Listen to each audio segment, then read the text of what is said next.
Bienvenue à tous et à toutes pour ce deuxième sommet de la danse en France. Donc Yannick Boquin qui nous fait vraiment l'honneur d'être là ce soir. Merci Yannick.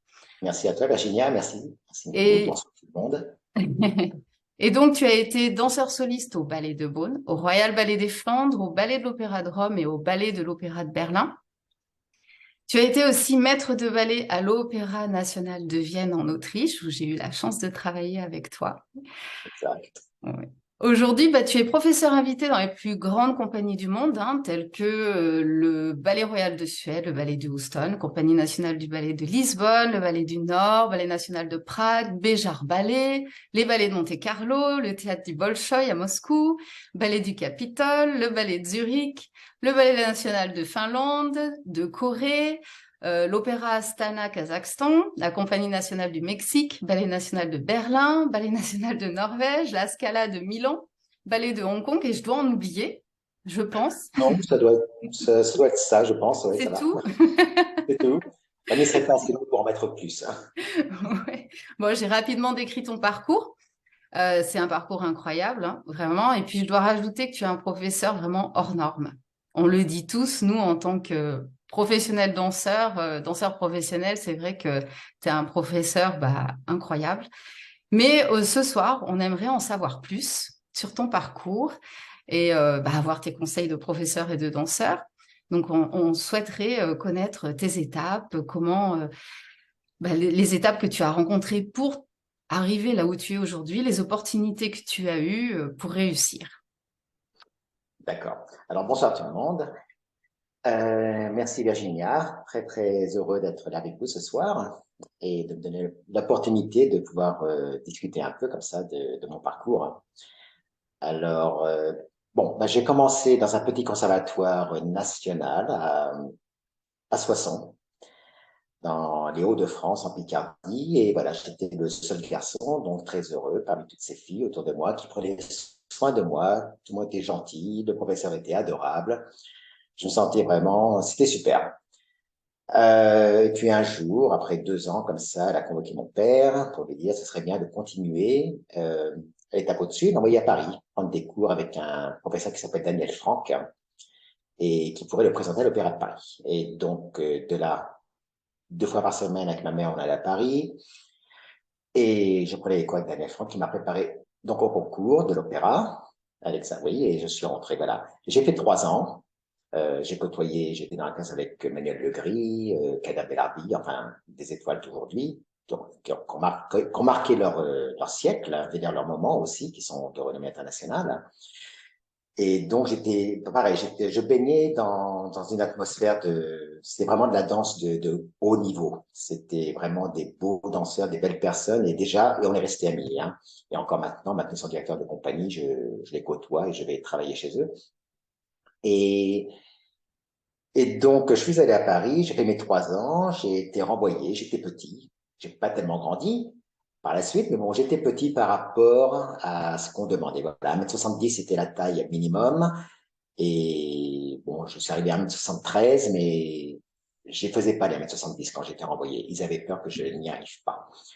Bon, bref, j'ai été renvoyé, mais j'ai quand même continué le cursus école française avec le Conservatoire de Paris, avec des professeurs de renommée aussi.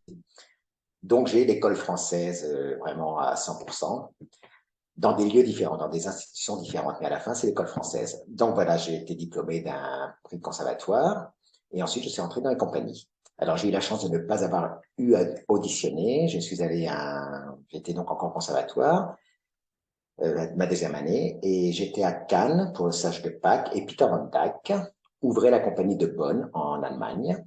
Et il était professeur là, et voilà, il m'avait déjà engagé. J'avais pas terminé mes études, je devais encore passer mon prix du conservatoire. Il m'avait dit, je t'engage de toute façon. J'ai eu la chance de pouvoir finir mon conservatoire, mon année de conservatoire avec le prix, et enchaîner ensuite directement avec Bonn et Peter Van Dyck. Et c'est comme ça que la carrière donc a commencé. J'ai eu beaucoup de chance avec Peter Van Dyck. Il aimait beaucoup les jeunes, il a pris beaucoup de jeunes des conservatoires en France. Donc, c'est pareil. Pour commencer dans une compagnie à l'étranger, avec beaucoup de Français autour de soi, on est moins dépaysé quand même. Et Monsieur Van Dyck m'a adoré. Il m'a fait monter jusqu'à danseur soliste. et il m'a fait beaucoup danser. Donc, j'ai eu le temps de vraiment grimper petit à petit les échelons. Et il a vraiment pris soin de moi. C'est un chorégraphe, donc il a aussi créé sur moi. Et donc, il a vraiment pu me mettre à l'aise avec des choses que je pouvais faire sur scène. Et je n'ai pas vraiment eu à... Dire, il n'y a pas eu d'obstacle. Ça s'est vraiment passé d'une façon très, très lisse. Et, bon, après ça, on parlera des accidents, parce que j'ai été confronté à ça quand même, hein.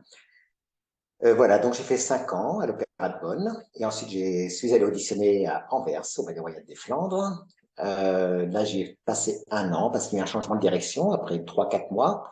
Moi, j'y allais pour travailler avec Monsieur Valéry Panoff, transfuge, un des premiers transfuges avec Galina Panova, sa femme, donc qui avait quitté la Russie.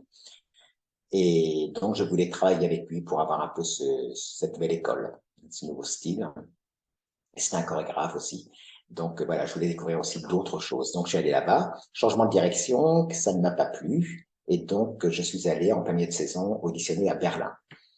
Et là, j'ai été engagé directement comme soliste et j'ai passé beaucoup de temps. J'ai rencontré ma première femme italienne qui, après donc 3, 4 ans, elle voulait partir et donc j'ai suivi et je suis allé à l'Opéra de Rome avec Elisabetta Terrabusta. Et c'était super. Pendant un an, j'ai beaucoup dansé. Euh, Changement de direction, ça ne me convenait pas. Donc ça s'est terminé après un an et Berlin savait ce qui se passait. Ils nous ont rappelé tous les deux à Berlin. Et voilà. Et donc j'ai pu terminer ensuite ma carrière à Berlin. J'ai fait encore 10 ans à Berlin ensuite avec Peter Schaufus, avec Ray Barra et Sylviane Bayard. Euh, alors Sylviane Bayard, alors tous ces directeurs, ça s'est très très bien passé. Et Sylviane Bayard, qui était ma dernière directrice, quand elle a pris sa position de directrice, je suis allé la voir. J'avais à ce moment-là 36 ans. Et j'avais commencé un peu à enseigner déjà pour les écoles et un peu dans la compagnie. Il y avait 3 compagnies à Berlin, il faut savoir, à l'époque, il y avait le mur. Il y avait le Staatsoper, le Komischoper et le Deutschoper. J'étais au Deutschoper. Et donc, j'ai eu l'occasion de guester, de donner des cours un peu avec les 2 autres compagnies et dans une école privée aussi. Et ça me plaisait beaucoup. Et la compagnie où je travaillais aussi en tant que danseur. Et donc, j'avais demandé à Sylviane, j'ai écouté Sylviane, je voudrais faire mes 2 dernières années avec toi, mais je te préviens déjà, si je pars dans 2 ans, c'est pas à cause de toi, c'est parce que j'aimerais commencer ma carrière d'enseignant dans les compagnies et j'aurais besoin que tu m'aides d'ailleurs. Et elle était adorable, elle a vraiment fait tout ce qu'il y avait à faire pour m'aider dans la transition. C'était génial. Elle me laissait partir pour 2 semaines. Si j'étais pas distribué sur un ballet, je pouvais partir, je revenais toujours en forme, c'était la condition qu'on avait entre nous, de revenir toujours en forme pour pouvoir ensuite tout de suite répéter et aller sur scène et faire ce que j'avais à faire comme travail. J'avais des ballets quand même à assurer, des rôles que je gardais, d'autres, des créations aussi. Donc, mais bon, des ballets, disons, Coppelia, des choses comme ça. France, voilà, j'étais enlevé de ça parce qu'arrivé à un certain âge aussi, si on peut éviter, on évite, bien que ce soit toujours bien à faire, mais ça n'aurait rien apporté à ma carrière, alors que je voulais commencer cette autre carrière de professeur. Et donc, elle m'a accompagné et la transition s'est faite, mais vraiment, mais on ne pouvait mieux espérer. Donc, je suis très, très redevable de ce qu'elle a fait pour moi. Et d'ailleurs, on se revoit de temps en temps et tout ça, et nous sommes devenus amis. Ensuite, donc, voilà, et comme ça, j'ai commencé ma carrière d'enseignant, de professeur invité dans les compagnies. Et j'ai même pas vu comment ça s'est passé, quoi. Tout s'est fait, mais voilà, c'est pas que j'ai arrêté. J'ai dit, qu'est-ce que je fais maintenant? Je reprends les études, je me mets au chômage. J'ai pas eu besoin de passer par là. Tout s'est fait vraiment d'une façon, c'était super, vraiment. Et grâce aux gens qui m'entouraient, grâce aux gens qui m'ont aidé, parce que comme ça, j'aurais pas pu faire tout seul. Donc, voilà. Et voilà. Et après ça, ah oui, puis alors, donc j'ai fait ça pendant 2 ans, je continue. OK? Donc j'ai fait ça pendant 2 ans. J'habitais toujours à Berlin. Quand je revenais le week-end, j'allais à droite et à gauche donc donner mes cours dans les compagnies. Et quand je revenais le week-end, je prenais les cours avec la compagnie à Berlin parce que bon, c'est pas quand on arrête, on perd la condition, la forme immédiatement. Ça prend quand même quelques mois avant de tout perdre, où ça devient difficile, le dos se raidit, le saut devient moins haut. Voilà. Donc, je pouvais encore m'amuser à prendre des cours et c'était vraiment m'amuser parce que j'avais plus ces répétitions après, les spectacles à préparer, etc. C'était vraiment prendre un cours pour m'amuser et pour, voilà, c'était plus du social. Je transpirais, j'étais avec les copains, les amis, tout ça, c'était vraiment super. Et puis tout doucement, j'ai arrêté de les prendre parce que tout doucement, on arrête de les prendre, tout simplement. Ça m'a quand même pris 6-7 mois avant d'arrêter de mettre mes chaussons et d'aller dans la salle de bain pour prendre un cours. Et donc, ensuite, après 2 ans comme ça, Renato Zanella, qui était venu à Berlin à l'époque où je dansais encore et avait fait une création sur moi, on s'était très très bien entendu. Il était directeur à Vienne et son maître de ballet prenait sa retraite. Et donc, il m'avait proposé de venir travailler avec lui en tant que maître de ballet à Vienne. Et j'ai voulu tenter l'expérience. Oui, professeur invité, c'est très très bien, mais maître de ballet, c'est quand même autre chose. Et je voulais savoir de quoi il s'agissait. Donc j'ai accepté et je suis allé là-bas avec un contrat de 2 ans. Et on pourra parler du travail de maître de ballet qui est vraiment, c'est, on va en parler. Donc j'ai fait ça pendant 2 ans. J'ai fait ça pendant 2 ans. Et après un an, Renato déjà avait décidé qu'il allait partir l'année d'après. Donc, moi, ça m'a un petit peu aidé à prendre ma décision de partir aussi. J'étais pas vraiment satisfait à 100%. La liberté que j'avais connue pendant 2 ans quand j'ai arrêté la danse en allant à droite et à gauche dans les compagnies donner des cours me manquait. Bien que Renato, très gentil, m'avait laissé partir une fois pendant une semaine pour aller donner des cours à Zurich, à l'époque avec Sperry, et pour remonter un pas de deux, où nous nous sommes connus, à Lisbonne, un pas de deux, une de ses chorégraphies aussi pour l'accompagner là-bas. Donc j'avais été remonter ce pas de deux. Et, et ça me redonnait cette liberté qui m'avait manqué. C'est de dire, ah, je me souviens quand je faisais ça, c'était super. Mais après ça, je retournais à Vienne et je me retrouvais maître de ballet. Et voilà, dans l'institution de Vienne et la grande maison, les danseurs, tout ça, avec les contraintes, les cours le matin à assurer. Bon, il était 3-4 mètres de ballet, mais bon, comme je voulais donner les cours, j'ai demandé à en donner 4 par semaine, 3 pour la compagnie et le samedi de cours facultatif que je voulais faire. En plus, les répétitions, ben, les spectacles, préparer les répétitions. Je veux dire, c'était vraiment un travail intense et cette liberté me manquait. Donc, je pensais à partir, mais je ne savais pas comment préparer ce départ de Vienne. Je voulais pas non plus blesser Renato qui m'avait invité, qui comptait sur moi. Et donc, c'est pour ça, quand il m'a dit qu'il voulait partir, j'ai dit, OK, parfait, je saisis l'occasion et je fais le pas. Je pars avec toi. Et voilà, comme ça, c'était parfait. Je viens avec lui, je pars avec lui. Il était content et puis moi, comme ça, je vais retrouver ma liberté. Et depuis, donc, ça fait presque 20 ans maintenant, je parcours comme ça, voilà, le monde et je suis retourné à ce que j'aime faire, donner des cours et compagnie à droite et à gauche. Voilà. Voilà, voilà, ça c'est le parcours. Oui, et tu as... Pardon? Non, je dis grosso modo, c'est le parcours. Oui. Ouais. Et tu as parlé au tout début donc que tu as rencontré apparemment des difficultés avec les blessures, non? Tu as évoqué. Oui, oui, des blessures, c'était. Alors, je dirais malheureusement pendant ma carrière, j'ai eu pas mal de blessures, des opérations, mais j'en ai tiré profit dans l'enseignement. Alors, ces blessures, elles ont été. En plus, il faut savoir que les opérations de l'époque, quand on s'est opéré d'une petite chose, à l'époque, c'était le plâtre pendant 6 semaines. Donc, on perdait la musculature. Et après ça, il fallait rééduquer bon, le problème, l'articulation, que ce soit le tendon, le ligament, etc. Plus remuscler la jambe, le mollet, la cheville. Donc, ça prenait beaucoup de temps aussi pour la reprise. C'était 6 mois avant de pouvoir retourner sur scène ou dans la salle de ballet, en tous les cas, et retrouver la pleine possession de ses moyens. Donc, ça a commencé avec un... Alors, la première blessure, c'était, j'étais à Bonn et j'étais allé faire un concours à Oulgat, qui n'existe plus maintenant. Et on dansait dans un gymnaste. Alors, il faut savoir que les salles avec les sols arlequins et tout ça d'aujourd'hui, à notre époque, ça n'existait pas. On dansait sur du dur. Hein.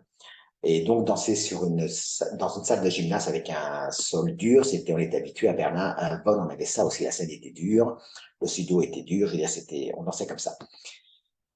Donc, euh, et en plus, c'était en hiver, et je passais ma variation, il devait être sévère à 9 heures du matin. Donc, se chauffer sur du dur, dans du froid, dans une salle de sport, etc.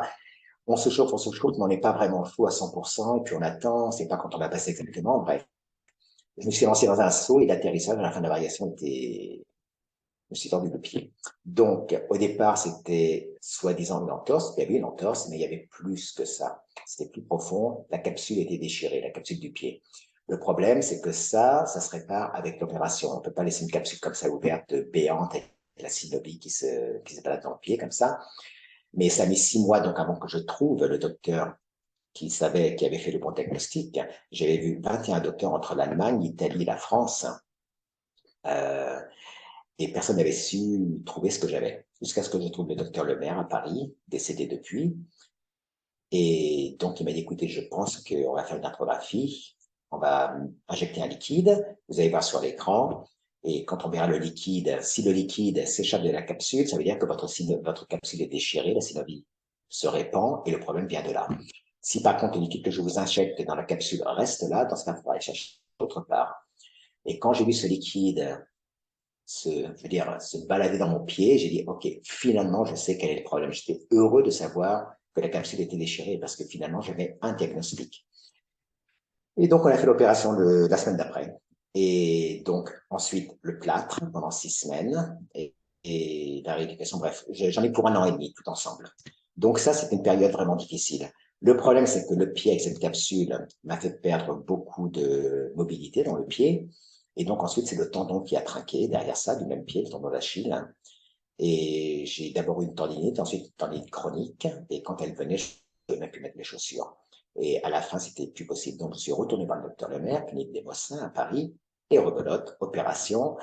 Là, encore pratiquement 1 an, parce que bon, c'était vraiment bien nettoyé le tendon. Il a fallu enlever les fibres qui étaient abîmées. Encore le plâtre, 6 semaines, là, c'est même 2 mois. Bref, et là, à la fin, un pied, je veux dire, un mollet avec que la peau et les os, enfin, il faut dire remuscler tout ça, ça prend du temps. Donc là, j'ai encore perdu beaucoup de temps. C'était ma deuxième opération. Ensuite, j'ai le tendon, docteur Lemaire encore, tendon rotulien, inflammé, tendinite, je pouvais mettre le genou au sol, c'était plié, ça devenait difficile. Et donc, après 2 opérations, j'avais pris un peu l'habitude. Donc, je me suis débarrassé de ça. Je savais comment la rééducation devait se faire. Donc, c'était un peu plus facile, disons aussi psychologiquement. Et tellement facile que la dernière opération, c'était une boursite au pied. J'ai pu danser pratiquement une saison, mais j'ai profité des vacances pour faire l'opération juste avant les vacances. Et en 6 semaines, j'ai pu, parce que là, c'était vraiment, il y a une quinzaine d'années. Ouais, il y a une vingtaine d'années, disons. Mais les choses allaient plus vite déjà. C'était plus le plâtre pendant 6 semaines, etc. Donc là, c'était le bandage. Et après 3, 4 jours, on vous demande déjà de marcher. Donc, il n'y a plus besoin de remuscler le mollet, la cuisse, etc. Donc, tout s'est fait plus vite. Et le temps de prendre les vacances et de faire ma propre rééducation tout seul. Je suis rentré pour le début de la saison à Berlin et 3 semaines après, j'ai lancé la Sylphide James. Donc, ça s'est bien passé. Ça a été vite, ça. Et voilà, en tout, 4 opérations, plus un problème de dos que j'ai depuis très longtemps, dû à l'accident. Ça, j'ai un disque qui a pété. Les 2 vertèbres, au fur et à mesure des années, ont fusé. Et aujourd'hui, je me retrouve avec un bas du dos qui est assez stiff, un peu, comment dire, pas très Raide. souple. Ouais, raide. Et voilà, et de temps en temps, les nerfs sciatiques se bloquent et là, ça fait mal. Ça fait très, très mal. Et normalement, je bloque. Je veux dire, c'est vraiment à donner le cours avec les mains et ne rester au même endroit pendant 1 heure et quart de cours où je ne bouge pas. Et là, la chance que j'ai, c'est qu'en travaillant avec les compagnies avec lesquelles je travaille depuis longtemps, ils connaissent mon style, ma méthode. Donc, je peux me permettre de faire avec les bras sans rien faire avec les jambes. Ils comprennent et je m'arrange aussi pour faire des cours plus faciles, moins contraignants pour moi en tant que prof à montrer. En étant blessé, je peux pas vraiment faire comme j'aimerais faire. Donc, je fais des cours plus simples dans ce cas-là, mais qui sont quand même intéressants pour le danseur, bien sûr. Et voilà. Mais bon, le truc, c'est que toutes ces opérations et ce problème de dos, enfin, surtout les opérations, alors, ça m'a freiné pendant la carrière, c'est sûr, ça m'a déstabilisé, ça affecte quand même le mental. Quand on voit les copains qui dansent, les collègues, et ci et ça, les premières qui arrivent, les chorégraphes qui viennent, on dit, oh, j'aurais voulu travailler avec lui, etc. Et on passe à côté de ces opportunités, ça fait mal. Et on ne sait même pas quand on va reprendre, si on pourra reprendre, si on sera toujours au top. Donc, c'est toujours des questions et ça, on a beau être fort, on a beau se forger au fur et à mesure, c'est toujours un renouveau. C'est toujours, et cette opération-là, est-ce que je pourrais la surmonter? Bon, à la fin, j'ai réussi à tout surmonter. On trouve des moyens, on trouve des solutions. Ensuite, si on perd un peu du plié, tout ça, on trouve des solutions. Euh, mais ces opérations m'ont permise, au moment où je me suis lancé dans l'enseignement, de construire mon cours d'une façon, comment dire, euh, saine pour le corps. Euh, je pensais beaucoup à la préparation du danseur. Alors, ma conception, disons que je parle des cours de compagnie, hein, ma priorité, c'est vraiment chauffer le danseur, qu'il soit chaud. Après ça, il pourra attaquer les répétitions, que ce soit du contemporain, du classique, du néoclassique, quoi qu'il touche, quoi qu'il fasse, je veux que le danseur soit chaud. Ça, c'est mon objectif. Ensuite, bien sûr, je travaille sur beaucoup d'autres choses, et c'est vraiment structurer mon cours de façon à ce que tout soit chaud en profondeur. Les articulations, le dos, les bras, l'esprit. Faire travailler l'esprit aussi, pas qu'avec des cours simples où on connaît déjà l'exercice avant même d'en les commencer parce que le professeur est dans une routine. Voilà, j'essaie de choper le corps et l'esprit. Et tout ça, je l'ai appris, bon, avec l'expérience tout doucement, bien sûr, mais la structure, c'est surtout avec mes opérations. Comment on va pas éviter un problème, un accident s'il doit arriver, il arrive. J'ai des danseurs qui se sont accidentés dans mes cours aussi. Ça fait mal à voir. On se rappelle, ça fait des flashs, c'est des choses qu'on n'oublie pas, mais je fais tout en tous les cas pour que ça n'arrive pas. Voilà, pas trop vite, la coordination, la musicalité, euh, je sais pas. Il y a plein de choses qui rentrent en ligne de compte. Voilà. Et ça, donc, je le dois à ces opérations. Mais bien sûr, quand ces opérations, quand ces problèmes sont arrivés pendant ma carrière, je savais pas ce que j'allais en faire, moi, de ces opérations. Je devais me confronter à ça sur le moment, sans savoir que ça m'aiderait à faire la transition de danseur à professeur, que je pourrais me servir de cette expérience que j'avais eue en tant que danseur avec mes problèmes, que j'allais mettre ça dans les cours, et structurer mon cours grâce à ça. Donc aujourd'hui, je dis heureusement que j'ai été opéré, que j'ai eu ces problèmes. Mais sur le moment, je ne le disais pas. J'étais, voilà, Oui, tu l'as vraiment utilisé en fait dans ton mode pédagogique d'enseignement. absolument. Tu l'as Ouais, vraiment. ouais, Et c'est vrai que dans tes cours, puisque j'en ai pris pas mal quand même, on se sent vraiment chaud en profondeur et prêt à tout. ouais. C'est vraiment, c'est vrai, on se sent très très bien. Et Merci. Non, certainement. c'est l'objectif. Hein, ouais. Alors il y Bon, a. après ça, il y a toujours des danseurs dans les compagnies qui apprécient plus le cours d'un professeur qu'un autre. Hein. Mais bon, on n'est pas là non plus pour faire la majorité de. Voilà, c'est comme ça. On peut pas plaire à tout le monde. Hein. Il y en a qui vont dire, oh, il y a trop de bras, il y a trop de coordination. Euh, voilà, il y a aussi des danseurs qui vont faire leur cours prépère, hein. Voilà, avec le professeur tranquille. Et je le comprends, je le conçois, il n'y a pas de souci, il faut de tout pour tout le monde. Et même moi, en tant que danseur, j'étais content quand on me lançait des défis avec des cours qui n'étaient pas dans ma zone de confort. Hein. Mais j'étais content aussi de retrouver, on avait un super professeur, j'adorais Klaus Belitz, qui était à Berlin, notre professeur, avec qui on savait ce qu'il allait faire, on connaissait ses pas. Mais on a besoin de se retrouver avec des cours faciles de temps en temps, structurés, simples, organiques, on se pose pas de questions, on doit retourner aux bases. Et voilà, je le comprends. Mais il y a vraiment ceux qui sont prêts à faire une carrière avec que ce genre de professeur. Et bon, ce sont des choix. Mais j'essaie d'apporter un maximum et chaque professeur ne peut pas tout amener à tout le monde. Je veux dire, il y en a qui va être sur la grande technique, d'autres qui va être sur ça, sur ci, sur tout. C'est pas possible. Donc, il faut faire des choix quand on est professeur. Et voilà, je me suis orienté sur la coordination, sur la musicalité, bien sûr l'école française que je transmets avec la rapidité, la petite batterie, ces choses-là. Et voilà, c'est ma façon de, c'est ce que je recherche, c'est ce que j'enseigne. Oui, on le ressent bien. Il y a juste Daniel qui te dit, j'ai aussi une L5S1, donc une hernie discale L5S1, que je Ouais, connais bien aussi, puisque j'en ai ouais, une. Je fais beaucoup de pilates, ce qui me permet de rester en condition pour donner mes cours. J'ai 65 ans. ok. Voilà. Oui. Alors, bonjour Daniel. C'est tôt à Nouméa, hein.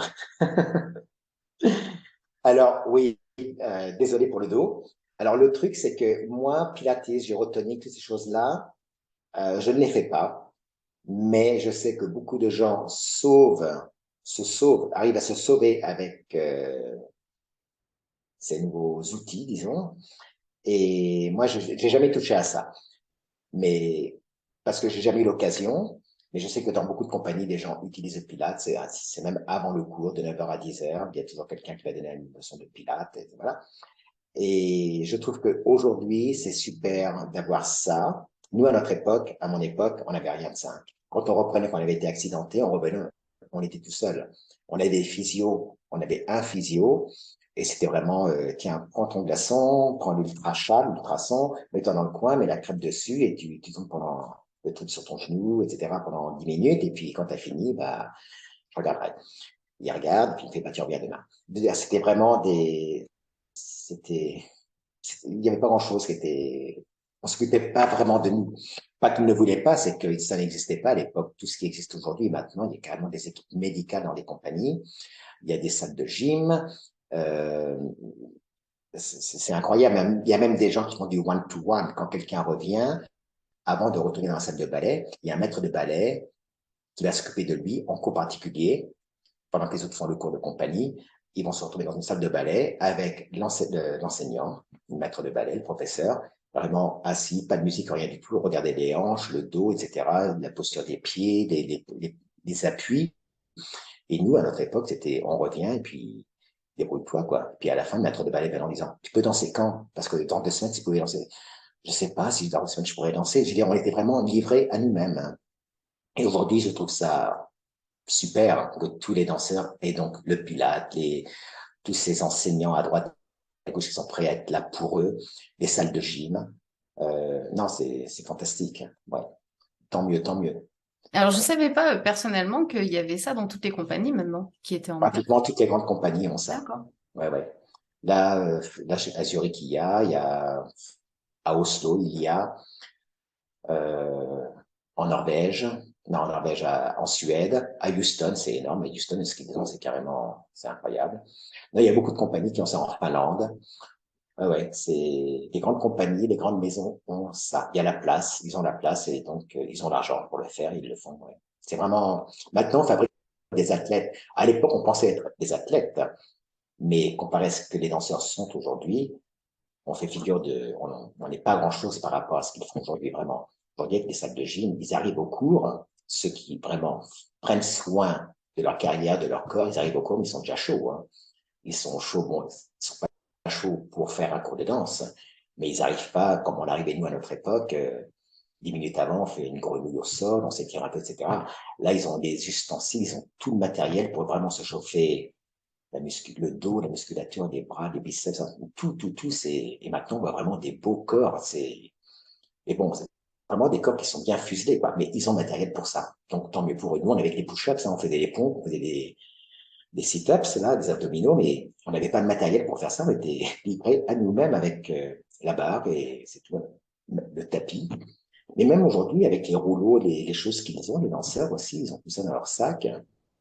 Ils ont tout un attirail qui fait que vraiment, la danse n'est pas plus facile, mais c'est beaucoup plus facile de se chauffer, de se préparer. Ouais. C'est bien, ça évolue dans le bon sens. Exactement, super, vraiment super. Et en plus, les sols, maintenant, bon, ça fait déjà pas mal de temps que c'est là. À mon époque, il n'y avait pas, c'est arrivé plus tard. Mais les sols qui sont, je veux dire, arlequins, comme ça, qui rebondissent, c'est tellement mieux. Je veux dire, c'est, pour les articulations, pour le dos, c'est génial, hein. Mais, ouais. Non, non, maintenant, le danseur a vraiment, il a tout l'équipement pour prendre soin de soi, de lui, de son corps. Ouais. Il y a Stéphanie qui pose une question. Donc là, on sort un petit peu du sujet puisque elle demande, donc elle te dit, vous avez fréquenté beaucoup de compagnies. Quelle compagnie ou école professionnelle conseilleriez-vous pour une jeune danseuse aujourd'hui? Donc, je Alors, pense jeune une danseuse. jeune danseuse, ça doit être quoi, 14, 15 ans, quelque chose comme ça, non? Alors, 14-15 ans, pour une compagnie, c'est trop tôt. Je ne Non, je ne dirais pas. sais pas, je sais pas, je pose la question à Ah, Stéphanie. d'accord. Quel âge a la jeune danseuse? 12 ans. 12. Ah bah, on parle pas de compagnie, pour l'instant, on parle Alors, d'école. bah, d'école ou comme toi, tu côtoies Ouais, vraiment. Je pense que Stéphanie voudra avoir ton avis sur les d'accord. compagnies, les écoles. Ok. Alors, bon, 12 ans, l'envoyer dans une école comme le Houston Valley, tout ça, c'est même pas la peine, c'est trop loin. Elle doit encore rester avec le concours familial de toute façon. Maintenant, pas si loin que ça, il y a des compagnies. De toute façon, des écoles à 12 ans, envoyer quelqu'un comme ça à Stuttgart ou à Hambourg, Luca Massala à Monte Carlo ne prendrait pas à 12 ans de toute façon, il prend à partir de 14. Et puis, il prend pas les petits, je veux dire, il prend déjà à certains niveaux. Après ça, il a 4 ans pour les préparer. Mais 12 ans, c'est un peu tôt pour les envoyer comme ça à l'étranger, je dirais. Puis bon, il y a les écoles, hein, il y a Cannes, je sais pas s'ils prennent à 12 ans, je sais pas comment ça se passe, voilà. On va demander à Nathalie. Mais 12 ans, il faudrait déjà voir euh, quel niveau elle a déjà à son âge, hein.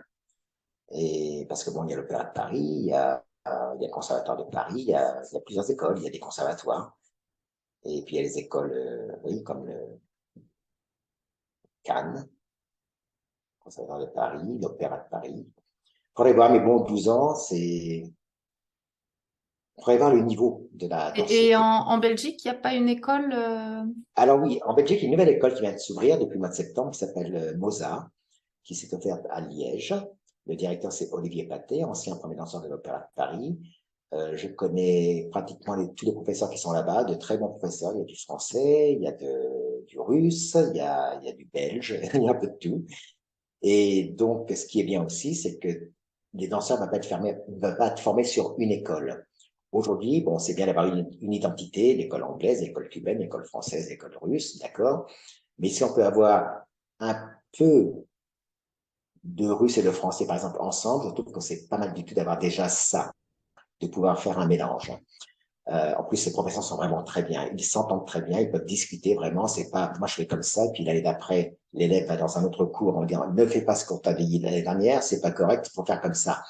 Ça, c'est ce qu'il y a de pire, la guerre des professeurs, entre professeurs, et l'élève est au milieu et doit subir les conséquences de guerre, d'un ego. Euh, Là-bas, il y a une entente en plus. Donc, en plus, le français et le russe, le professeur français et la professeure russe sont mariés. Donc, c'est vraiment un travail d'équipe. Donc, il y a l'école Mosa, effectivement, qui vient d'ouvrir. Donc, il faut voir maintenant ce que ça va donner comme résultat. Mais il y a la place pour 90 étudiants. Il y a des Japonais, il y a des Français, il y a de tout. C'est vraiment international, des Italiens. Et faut voir, c'est la première année, mais bon, il y a des informations à prendre. L'école MOSA, M-O-S-A, c'est à Liège, et ils ont un site, et voilà, c'est bon, c'est payant, mais bon, il y a aussi des bourses. C'est sur audition. Et le but du jeu pour eux, c'est de préparer les danseurs pour des carrières, pour des compagnies, présentées dans les concours, comme Lausanne aussi. Donc voilà, ils voient grand, ils peuvent voir grand parce qu'ils en ont les moyens. Donc ils ont un très très beau bâtiment, une ancienne banque qui a été rénovée par des gens qui sont très riches et qui sont aidés de la ville. Ils ont 9 studios et oui, non, c'est vraiment un truc grandiose. Donc voilà, faut voir comment ça va évoluer, mais cette école existe. Voilà, c'est bien de la mentionner, oui. Stéphanie te remercie pour ta réponse. Merci, merci. J'ai une autre question de Jacques. Donc, que pensez-vous du nombre de formations professionnelles que l'on trouve en France comparé à l'appauvrissement de l'offre d'emploi avec la fermeture de certaines compagnies classiques dans l'Hexagone? OK. Alors, euh, on parle du DE et du CA, je suppose. J'imagine. OK. Moi, je ne l'ai pas. J'ai pas besoin d'avoir ces diplômes pour enseigner, parce que j'enseigne dans les compagnies et quand je vais dans les écoles, dans les conservatoires en France, j'en ai pas besoin parce que je suis invité. Ceci dit, je pourrais avoir le DE parce que pour mérite, pour carrière professionnelle, ils pourraient me le donner, mais il y a tous des papiers à faire et j'ai pas envie de les faire. Donc, je ne le fais pas. Mais de ce qu'on m'a dit, on apprend beaucoup. Tous les gens sont contents de ce qu'ils apprennent et quand ils font leur DE, vraiment, ils sont satisfaits de ce qu'ils apprennent. Maintenant, c'est vrai qu'il n'y a pas beaucoup de compagnies, il n'y a pas beaucoup de... Les conservatoires, c'est très, très difficile d'avoir une position, d'avoir une place dans un conservatoire. Maintenant, je ne rentrerai pas dans les jeux politiques, etc. Je ne sais pas comment ça se passe, mais je connais pas mal de personnes qui à chaque fois se présentent pour tel ou tel conservatoire et ça va pas se souvenir. Et bon, il y a pas mal de gens qui ont les DE, qui ont les CA et qui sont sans travail. Et bon, on va toujours ouvrir une école de danse, mais c'est plus difficile. Oui, il faut trouver la structure, avoir l'argent, etc. C'est privé, c'est compliqué. Mais en tous les cas, le DE et le CA offrent, je trouve, de ce que j'entends, je dis, je n'ai pas, moi-même, je ne l'ai pas expérimenté, mais offre quelque chose de bien dans le sens où on apprend vraiment la pédagogie, la terminologie, enfin on apprend vraiment l'enseignement.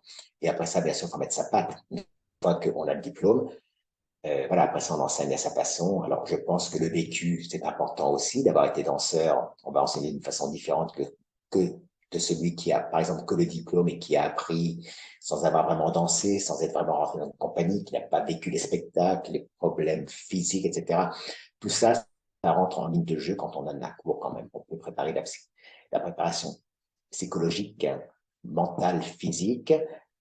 D'après moi, on peut en parler, mais l'enseignement, c'est encore le mieux, c'est quand on a vécu, quoi. Donc, mais bon, à la fin, avoir les diplômes, c'est bien de les avoir parce que sans diplôme, de toute façon, on peut pas enseigner en France. Et maintenant, c'est vrai que c'est malheureux qu'il n'y ait pas assez de place pour tout le monde. Et en plus, je pense que la pandémie n'a pas vraiment aidé de ce que j'entends, de ce que je vois aussi à l'étranger. Beaucoup de parents ont enlevé leurs enfants des écoles de la danse parce qu'ils se sont dit, bah, des cours sur Zoom, tout ça, ça apporte pas grand-chose. Et c'est vrai que les enfants, tous les professeurs que je connais, qui étaient, que ce soit à Oslo, en Finlande, etc., tous les enfants de 12-13 ans qui étaient sur Zoom pendant un an n'ont pas progressé. Je veux dire, ils avaient besoin d'avoir leur professeur physiquement auprès d'eux pour les toucher, pour leur faire sentir les choses, etc. Et là, ils étaient eux, tout seuls à la maison. Donc, ils n'ont pas progressé, ils ont rien fait, quoi, finalement. Ils ont fait, mais ils n'ont rien fait. Ils n'ont rien appris. Et donc, il y a une année de perdu. Et beaucoup de parents, de ce qu'on m'a dit aussi, ont enlevé leurs enfants quand ils ont vu que ce qui se passait avec la pandémie. Donc, la pandémie n'a pas aidé. Ça, on sait tous. Beaucoup de gens ont été affectés par ça. D'autres en sont bien tirés. Nous, avec ma femme, on donne les cours à droite et à gauche. On pouvait plus voyager. Donc, c'était zoom, zoom, zoom tout le temps. Alors, on était avec des danseurs professionnels, donc ça allait. Mais ouais, beaucoup de gens ont arrêté la danse, même des professionnels. Hein. Je connais des professionnels à Houston, par exemple, des bons danseurs. Il y avait un soliste d'ailleurs. Il a carrément arrêté. Il a 10 ans de fil, il a pété un câble. Hein. Il a dit, on arrête, quoi. Il savait que ça allait s'arrêter à un moment donné, cette pandémie, mais il y a eu un an, surtout en Amérique, hein, ça a duré, duré. Et à un moment donné, il a dit, OK, lui, il est retourné aux études, là, et puis il a vraiment été écœuré. Écœuré. Ouais. Donc, j'ai juste un complément de la question qui a été posée. Donc, apparemment, en fait, oui, il y a beaucoup d'écoles pré-professionnelles en France qui forment beaucoup de jeunes sans déboucher. En fait, c'est aussi là ma question. Sans déboucher en France, hein. Oui. Ouais, ouais. Oui, oui. Bah, faut voir aussi quel genre de danseurs sortent de ces écoles. C'est-à-dire comment ils ont été formés et s'ils sont vraiment aptes. Parce que normalement, un bon danseur peut trouver du travail. S'il ne le trouve pas en France, il le trouvera à l'étranger. Il y a quand même de la place pour les bons danseurs. Donc, tout dépend de la formation qu'il a eue. Et oui, parce que les directeurs, je les connais, ils sont prêts à prendre. Quand les danseurs sont bons, ils les engagent. Et il y a des bons danseurs, mais il n'y en a pas non plus à l'appel. On peut faire la différence entre un très bon danseur, un bon danseur et un danseur moyen. Et bon, le directeur, son rôle, c'est de prendre des bons danseurs. Donc, je sais pas. Voilà, si le danseur est bon, normalement, il trouvera de la place. En France, difficilement, parce qu'il n'y a pas tant de compagnies que ça, et les compagnies sont petites. Toulouse, par exemple, où je vais travailler aussi, au Capitole, il y a La compagnie n'est pas énorme, c'est une quarantaine quand même. Et bon, les danseurs sont très bons, c'est une très belle compagnie. Il y a de tout. Il y a des Italiens, des Français, il y a de tout. Et le directeur prend vraiment les bons danseurs. Mais si un bon danseur se présente, comme il y a toujours des roulements, des danseurs qui partent, une fille qui tombe enceinte, etc., il y a toujours une place qui se libère au moins une fois dans l'année, deux, trois postes se libèrent. Maintenant, il faut que le danseur se présente au bon moment. C'est le facteur chance aussi, le bon moment. Euh, et dans ce cas-là, s'il est bon et s'il le mérite, il aura sa place. Il y a Nice, avec Eric Buan, Avignon, je crois qu'il y a une compagnie. Il y en a une autre, mais bon, je crois que c'est plus contemporain, c'est Nancy. Et bien sûr, il y a l'Opéra de Paris. C'est vrai qu'avant, on avait beaucoup plus de compagnies que ça. Il y avait Lille, Roubaix, il y avait des compagnies avant. Il y en a moins. Mais bon, il y a aussi de la place à l'étranger. Hein. Il y a des compagnies en Allemagne. En Italie, c'est un peu plus compliqué aussi. Mais il y a des compagnies quand même. Et si le danseur est bon, normalement, il peut trouver. Ouais. Est-ce que, la prochaine question, je continue, hein. Que Mhm. penses-tu des masterclass en ligne, studio online, etc., qui se sont ouverts post-Covid? Je continue encore à faire à faire des classes comme ça après Covid, donc, hein, parce que les danseuses avec qui je travaille, c'est du one-to-one, c'est deux cours particuliers. Euh, si je ne le faisais pas, on pourrait pas travailler ensemble parce qu'elles travaillent en Amérique. Donc, voilà, c'est pour ça. On s'est connus pendant le Covid, pendant la pandémie, et, et on a décidé enfin, elles ont décidé de continuer avec moi parce que, bon, déjà, parce qu'elles savent danser, donc c'est facile même si on est loin, même si c'est du virtuel. Et voilà, parce que sinon, on ne pourrait pas travailler ensemble. Maintenant, si les gens continuent à le faire, s'il y a de la demande, et si les gens sont prêts à donner des cours en Zoom, en virtuel, pourquoi pas, on peut apprendre aussi. Maintenant, si c'est vraiment avec des enfants, c'est compliqué. Je veux dire, l'enfant ne comprendra pas si le professeur lui dit, oui, fais comme ci, fais comme ça, etc., en parlant, mais sans vraiment pouvoir toucher et être là, présent, c'est compliqué, je pense. De ce que j'ai entendu des professeurs que je connais qui avaient des classes de 12-13 ans, qui n'ont rien pu faire pendant cette pandémie. Par contre, si on travaille avec des gens de 15, 16, 17 ans, euh, là, ça va. Si vraiment ils ont un bon bagage et qu'ils peuvent comprendre de ce dont on parle, il n'y a pas de souci. C'est possible, je pense, oui. Et c'est peut-être des informations aussi qu'on peut avoir avec ce professeur qu'on n'aurait pas avec son professeur qu'on a en présentiel. Si on a un professeur, le seul moyen de travailler avec ce professeur, c'est par Zoom, pourquoi pas. Et des informations par virtuelles comme ça peut aussi apporter quelque chose si le danseur a un bon niveau, qu'il peut les comprendre et les mettre sur soi. Ouais. Je pense que tu as bien répondu à la question. J'ai une question. Moi, je voulais savoir, aujourd'hui, c'est vrai qu'on parle beaucoup de préparation mentale pour les danseurs. Est-ce que toi, tu avais des rituels, des préparations? Est-ce que tu as fait, je sais pas, de la méditation, de la sophrologie, comme aujourd'hui on en parle?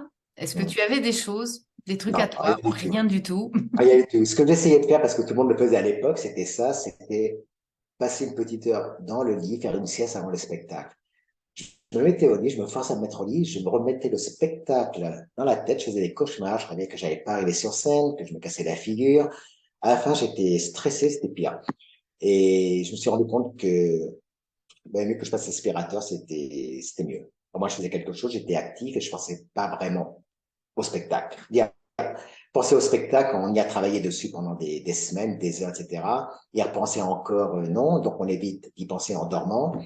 Mais moi, j'arrivais pas à fermer les yeux et à laisser. Non, c'était pire, c'était pire.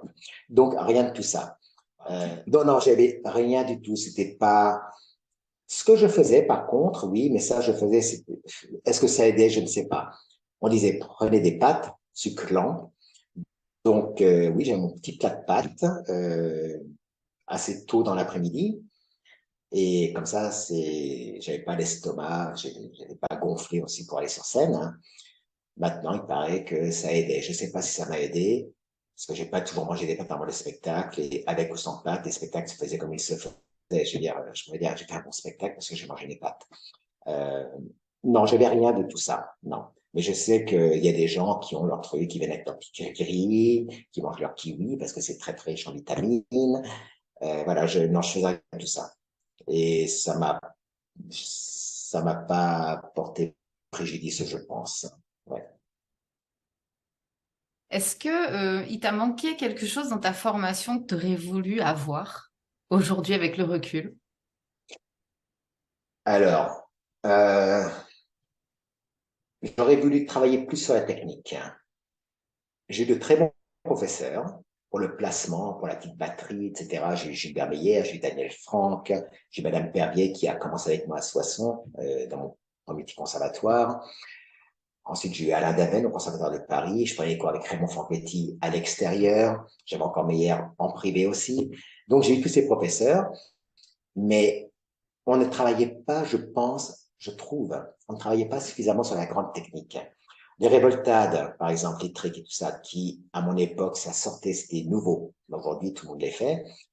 Bon, on les apprenait avec les vidéos de Peter Scharfus, de Baryshnikov, de Fernand Bourronès. On voyait les VHS, les Betamax, on mettait les vidéocassettes, replay, arrêt sur l'image, etc. Le lendemain, on essayait ça entre nous.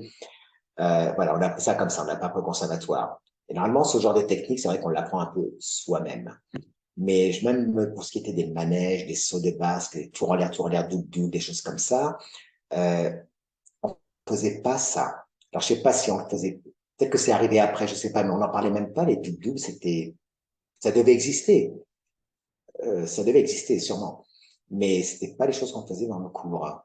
Et ça, après, on peut les travailler bien sûr dans les compagnies, mais j'aurais bien voulu les avoir à l'école déjà. Et ça, c'est peut-être une chose qui m'a manqué, la grande technique. Alors, j'ai fait les révoltades, j'ai fait mes pas de deux, j'ai fait Smeralda, j'ai fait Corsair, tout ça. On met les révoltades, on met des choses comme ça. Mais je parle même pas de cette technique-là. Je parle vraiment des doubles tours en l'air double, des doubles tours en l'air terminés en arabesque. Et quand je voyais les Russes, par exemple, eux avaient ça, ils travaillaient beaucoup sur cette technique. Les Russes étaient très forts en technique.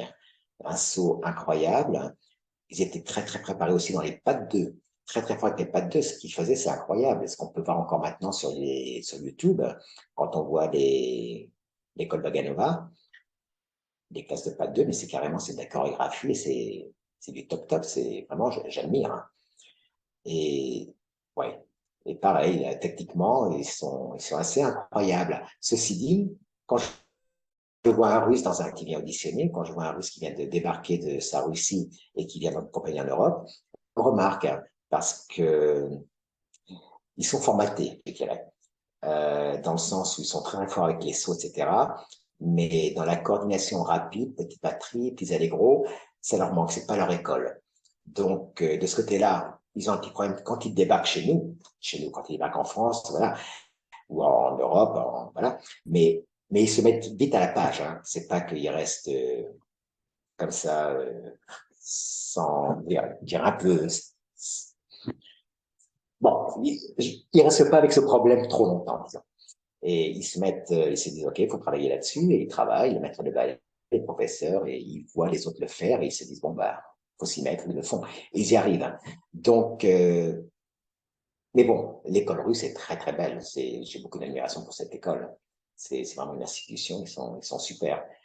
Mais c'est pour ça, quand je dis que si on peut mêler, combiner l'école russe, l'école française, hein, déjà quand ils sont à l'école, ce serait bien. Donc c'est pour ça que quand je parle de la MOSA, par exemple, où il y a ces professeurs russes et français dans la même école, les élèves ont le droit d'avoir cet enseignement pendant 4 5 ans en mélangeant les deux grandes institutions. Et ça peut être que du bénéfice hein, pour les élèves. Hein. Ouais. Merci Yannick. J'aurais voulu qu'on aborde un peu le métier des magiciens de l'ombre, Ouais. c'est-à-dire des maîtres de ballet, Ouais. puisque c'est le cas. Hein. Maître de ballet, oui. Alors, c'est ça le truc. Magicien de l'ombre, hein. Comme tu dis, c'est parfait, ça. Le danseur sait à qui il a affaire et il remercie toujours son maître de ballet après un spectacle. Il sait que s'il y est arrivé, c'est grâce à lui. Le truc, c'est que le maître de ballet, il a cette position un peu très ingrate. Il est entre la direction et le danseur. Le danseur va se plaindre de la direction au danseur. Le maître de ballet, alors, le danseur va se plaindre au maître de ballet de la direction. La direction va faire ses commentaires sur le danseur en disant, ah, celui-là, au maître de ballet. Maître de ballet, il emmagasine tout et il fait un peu de tampon. Et ça, c'est déjà pour ce qui est du côté donc humain. Et ensuite, si on parle du travail, le, il s'en met beaucoup dans la tête quand même, à apprendre tous les styles, à connaître le vrai maître de ballet qui fait vraiment son boulot, tous les comptes, tous les pas. Quand on lui pose une question, d'être capable d'y répondre, pas dire attends, on va regarder la vidéo, ou alors demander à quelqu'un en fait comment tu fais de ton côté. Ça peut arriver, mais le maître de ballet qui normalement connaît son boulot, qui vient préparer, il termine pas sa journée à 5 heures quand tout le monde entre à la maison. Il continue, il reste dans la salle de ballet, il se met les pas dans le corps pour mieux les expliquer le lendemain quand le danseur lui demandera mais comment ça se passe si le maître de ballet a la sensation du pas, le mouvement, il pourra mieux l'expliquer et il en ressortira que plus grand dans le sens où il sera plus respecté par les danseurs. Euh, mais c'est du travail, c'est un travail incroyable, incroyable. C'est regarder tous les spectacles, sans regarder un spectacle, sans regarder le spectacle. On regarde pas un spectacle, on regarde les danseurs qui font des fautes. Donc c'est pas qu'on regarde un spectacle. Quand on regarde un spectacle, on est assis tranquille et on admire. On n'admire pas. On est là et on a le papier, le stylo, le microphone, le téléphone maintenant. Et voilà, on a des corrections pour le lendemain. Donc, c'est un travail ingrat, je trouve, mais bon, des gens le font et il en faut. Ils le font très, très bien. Il y a ceux qui s'y essayent et qui le font parce que ils ont du boulot. Et d'autres comme moi qui l'ont fait, qui se sont acharnés à bien le faire et qui étaient contents d'arrêter parce que qui se disent si je continue comme ça, j'arriverai pas, ça me prend trop. Je veux dire, j'avais plus de vie quoi. C'était entre les spectacles, préparation de cours, préparation de répétitions, euh, euh, c'était compliqué. Mais c'était possible. Et il y a ceux qui le font vraiment très très bien. Mais normalement, c'est rare d'entendre ça arrive, hein, mais c'est rare d'entendre le maître de bain qui dit oh j'adore, c'est super. C'est comme quand on a un bébé, hein, on peut dire oh, c'est super, mais bon à chaque fois les yeux sont comme ça, hein, on dort pas, etc. Les parents ils en bavent aussi. Hein. Donc on peut dire oui c'est super, mais non c'est pas si super que ça. C'est beaucoup de travail, beaucoup. Et le maître de ballet n'est pas mis sur l'affiche. Quand on met, il y a les danseurs, il y a le directeur, il y a le chorégraphe, il y a les assistants, le maître de ballet n'est pas mis. Voilà, c'est un travail de l'ombre, comme tu dis. C'est ce que dit Et Charlotte, elle dit on devrait les faire saluer sur scène. Et c'est vrai. absolument, absolument. Ils devraient avoir leur place sur le poster. Bon, ils ont leur nom, bien sûr, mais bon, tout le monde a son nom, les machinistes, pas les machinistes, mais bon, tout le monde a son nom sur un programme, ça c'est une chose. Mais c'est vrai qu'ils devraient venir sur scène. Bon, ils viennent à la première. Normalement, ils sont invités, tout le monde vient à la première, les costumistes qui ont fait les costumes, light designer, tout ça. Ils viennent sur scène pour saluer. Euh, mais, je sais pas, on devrait les interviewer.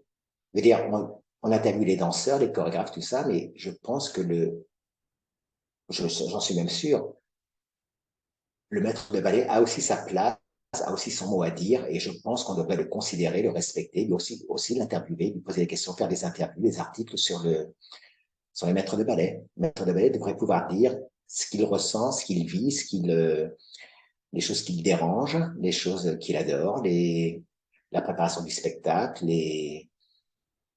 parfois la gratitude des danseurs. Tout ça, le maître de ballet en souffre, il vit de ça, il en souffre. C'est pas, j'en parle comme ça d'une généralité. Hein. Et je trouve que le maître de ballet n'a pas la place qu'il devrait avoir. Il devrait être beaucoup plus en lumière. Sans maître de ballet, une compagnie ne marche pas. Hein. Mm. Surtout que, Bon, pardon. vas-y. Non, non, Surtout que la vas-y. dernière fois, tu te souviens, on avait discuté et c'est vrai que bah on peut l'évoquer, je pense. Un maître de ballet, par exemple, qui va dans une autre compagnie pour remonter la chorégraphie donc de son chorégraphe, doit réadapter lui-même à la chorégraphie avec le danseur, mais il faut que ça plaise au chorégraphe alors qu'il n'est pas là. Aussi. Aussi. Bon, après ça, le chorégraphe, alors normalement, le chorégraphe dit au maître de ballet, tu as plein pouvoir, tu fais ce qu'il y a à faire, tu adaptes. Maintenant, aujourd'hui aussi, avec les Zooms et les machins, les réseaux sociaux, enfin, les choses technologiques, maintenant, je veux dire, c'est aussi facile c'est pas le téléphone, etc. Est-ce que tu penses que c'est facile aussi, on peut même mettre la caméra, on peut voir le danseur qui exécute le pas, le chorégraphe qui accepte, qui n'accepte pas. Je veux dire, c'est possible de faire les choses maintenant. Mais bon, ça c'est bien je trouve que c'est très respectueux aussi quand un chorégraphe donne libre champ à son assistant pour adapter. Et après ça, le chorégraphe normalement vient, s'il peut, vient et donne, OK, il donne son avis et il approuve ou non. Mais bon, ce qui est bien, c'est quand le maître de ballet, l'assistant, sait qu'il va être épaulé par son chorégraphe, par le chorégraphe. Et voilà. Non, voilà. Donc, quand un chorégraphe épaule son assistant, ça, c'est fantastique. Oui, mais normalement, le chorégraphe fait ça. Le chorégraphe sait, il peut compter. Et le chorégraphe sans son assistant, pour monter les ballets à droite et à gauche, ces ballets ne seraient pas remontés. Parce que le chorégraphe n'a pas le temps d'aller à droite et à gauche remonter ses ballets. Il peut le faire de temps en temps, mais pas tout le temps. Donc, il doit compter sur le maître de ballet, il le choisit, il lui fait confiance et normalement, c'est un travail d'équipe. Hein. Bon, maintenant, l'assistant est supposé faire respecter la chorégraphie et il n'y a que vraiment en cas de force majeure qu'après ça, il y aura un contact, je pense, pour savoir si on adapte, on change pas. Mais, mais bon, tout ça pour en venir au maître de ballet, il devrait être beaucoup plus mis en lumière. Ça, j'en suis convaincu. D'accord, merci Yannick. Alors, donc Daniel pose comme question, que penses-tu de la science dans le sport, notamment les sciences cognitives et comportementalistes qui pourraient être utilisées pour le danseur afin d'améliorer leur performance? Et avec les explications, donc les neurosciences, il y a des chercheurs qui se sont attachés à aider des sportifs pour analyser avec des moyens techniques très sophistiqués leurs mouvements. Des analyses sont faites au niveau à la fois musculaire et du cerveau afin de voir quelle partie de celui-ci travaille, notamment pour un saut en hauteur, comment est pris l'appel, quelle partie du corps rentre en action, comment est analysée l'information par le cerveau. Cela permet à l'athlète de voir comment améliorer son entraînement. Cela aussi permet aussi aux sportifs accidentés de revoir son mode d'entraînement. Écoute, je ne sais pas si des lanceurs utilisent cette science. Ma foi, pourquoi pas.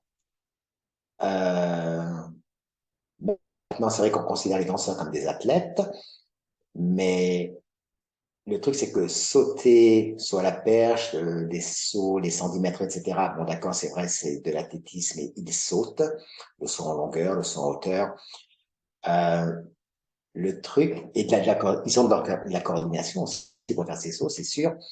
Nous, je sais pas, je pense qu'on pourrait utiliser ça aussi, pourquoi pas, mais avec l'académisme de la danse classique, dire voilà, c'est pas qu'on saute, on court et dire tu dois être tellement beau placé parce que la danse est une science. On passe par des positions, etc. Et normalement, il n'y a pas 36 000 façons de passer par une position. Si on fait des sacs à on garde le bras à la seconde celui-là, ou on passe par la première. Voilà, après ça, il suffit d'être coordonné. Normalement, tout se met en place tout seul. Je suppose que tu me diras, avec les 110 mètres, etc., les 110 mètres haies, les sauts en longueur, je pense que c'est pareil, les appels, les appuis, etc., je suppose, sont les mêmes pour tout le monde. Quand on les voit courir, c'est pas qu'il y en a qui va courir d'une façon différente, il y a ceux qui va courir plus vite, hein, c'est sûr. Maintenant, je pense que ça peut aider pour les reprises quand il y a des accidents, des choses comme ça, pour savoir où sont les appuis. Effectivement, avec tous ces fils, ces câbles, etc., qu'on met au cerveau, sur les muscles, etc., ça peut aider, je pense. Voir où est l'appui, en porte-à-faux sur le pied, le genou qui se met en dedans, des choses comme ça. Je pense que ça peut aider, effectivement. Mais peut-être que les danseurs le font. Peut-être qu'à l'opéra, certains danseurs étoiles passent par là. Je sais pas. Je pense que des danseurs peut-être de très très haut niveau, qui ont une équipe derrière eux, peut-être qu'ils le font. S'ils ne le font pas, peut-être qu'ils devraient le faire, qu'ils pourraient essayer. Mais bon, ce serait un truc à mettre en place quand même. Alors Ce serait... apparemment, Daniel rajoute que ça commence au ballet australien. Ah ben ça, alors. Le ballet australien, ils sont toujours les premiers. Ça, c'est, ils ont instauré aussi ces relevés, ces race cuffs, un peu partout, en Finlande, à Londres, etc. Ils sont toujours les premiers ils sont très très forts de ce côté-là. Euh, j'ai donné des cours à l'Australian Ballet pendant 7-8 ans, 6-7 ans. J'allais régulièrement, jusqu'en 2008. Et ils ont une équipe là-bas qui est très très très réputée. Euh, Même si un danseur qui reprend après un problème est prêt à faire un cours à 100%, il dit je peux le faire, il ne le fera pas si l'équipe médicale dit non, tu peux pas faire, tu feras que 50%. Donc, tu feras du 50. On s'est dit, je peux faire plus maintenant. Non, non, on va faire 60 maintenant. Vraiment, il régule la reprise du danseur après son accident. Je dirais pas que c'est trop, j'ai pas non plus polémiqué là-dessus. Moi, quand j'avais donné les cours là-bas, on m'avait dit aussi une fois, commence les sauts à gauche, glissade ascendée, commence les à gauche, au lieu de commencer à droite. On veut voir les pirouettes, commence diagonale de la gauche, les pirouettes à gauche, au lieu de commencer par la droite. Voilà, ils essaient toujours de trouver des trucs. Maintenant, il y a ces Racing Cuff, donc à la fin de la barre. C'est le font à Londres, des compagnies que je connais, hein, Londres et la Finlande, il y a sûrement d'autres compagnies, où à la fin de la barre, il y a une série de relevés très très lents, sur un pied, sur l'autre, en dedans. Et donc, c'est à peu près, ça prend, je sais pas, les 1 minute 30, 1 minute 40 peut-être, hein, à la fin du cours. Et ça, donc, c'est, quand je vais dans les compagnies, c'est carrément, je reçois un email avant en disant, il y aura à respecter, donc, cette procédure de ces relevés. Il faudra les faire à chaque fois. Donc, je les fais à chaque fois. Les danseurs ne le font pas tous. Sur les 40 danseurs qui sont dans le cours, par exemple, il y en a peut-être 10 qui vont rester à la barre pour les faire. Les autres ne le feront pas. Ils prennent leurs affaires, ils font leur truc, ils boivent un coup, ils changent leur tunique, un t-shirt, je sais pas quoi. Mais bon, il y a ceux qui vont le faire. Et nous, en tant que professeurs invités ou des professeurs dans les compagnies, sont tenus de respecter donc ces relevés. Et ça vient de l'Australie. Et bon, moi, je suis un peu contre ça parce que mais le professeur invité, le professeur en général, a un cours d'1 heure 1 quart. OK? Il a 1 heure 1 quart, c'est ce qu'il a à faire dans la journée, et il fait son cours par rapport à ça. Chaque minute compte. En 1 minute, on va faire un exercice. On peut rajouter une diagonale de pointe, faire des pirouettes à la seconde, et on est tenu de terminer les cours à l'heure. Donc, 1 minute, 1 minute 30, ça compte. Et donc, je les laisse, on fait. Mais je me dis, pourquoi forcer, pourquoi intégrer dans un cours d'1 heure 1 quart quelque chose qui, déjà, on les fait en dedans alors qu'on travaille sur l'en-dehors pendant une demi-heure à la barre, et d'un seul coup, tout ce qu'on a fait, on nous demande de faire en dedans et lent. Alors que jusqu'à la fin de la barre, on a fait des relevés qui ont commencé lent et en dehors. On les termine plus rapidement avec les petits battements, etc. On fait des relevés plus rapides. On prépare la montée, la descente du pied pour les pirouettes, des choses comme ça. Et d'un seul coup, on ralentit le tout, on se met en dedans et on fait des relevés lents pour prévenir euh, des facteurs de stress ou voilà, des problèmes, voilà, des accidents. Et là, je me dis, est-ce que vraiment le danseur ne pourrait pas le faire après le cours dans sa pause, ne pourrait pas le faire dans la journée, entre deux répétitions? Pourquoi est-ce que ça doit être instauré, mis comme ça dans un cours et qui va à l'encontre de ce que le professeur demande? On termine, comme je disais, la barre, on va en plus rapide pour les relever et on reste en dehors. C'est pas pour se retrouver en dedans et lent. Donc, ça fait une cassure, je trouve, dans le cours, dans mon cours en tous les cas. Voilà. Bon, je le fais parce que je dois le faire. C'est une chose qui est demandée et il faut respecter. Mais je trouve que c'est pas, en ce qui me concerne, je trouve que c'est pas respectueux de demander ça à un professeur. Le professeur a son cours et qu'on le laisse tranquille. Ces relevés peuvent se faire, le danseur est responsable, il peut les faire quand il veut pendant la journée. Il a toute la journée pour les faire. Il est chaud toute la journée parce qu'il répète toute la journée. Ces relevés peuvent se faire autrement que dans le cours. Voilà. Ça, c'est ma façon, c'est ce que je pense. Voilà. Merci Yannick. Pour l'instant, je n'ai pas d'autres questions. Je pense que tu as répondu à toutes les questions que nous avions. Si quelqu'un a une dernière question, ben, n'hésitez pas à la poser. Est-ce que tu souhaites rajouter quelque chose? Euh, non, non. Je sais que Daniel aurait voulu parler pédagogie, mais bon, c'est un peu difficile en Zoom comme ça.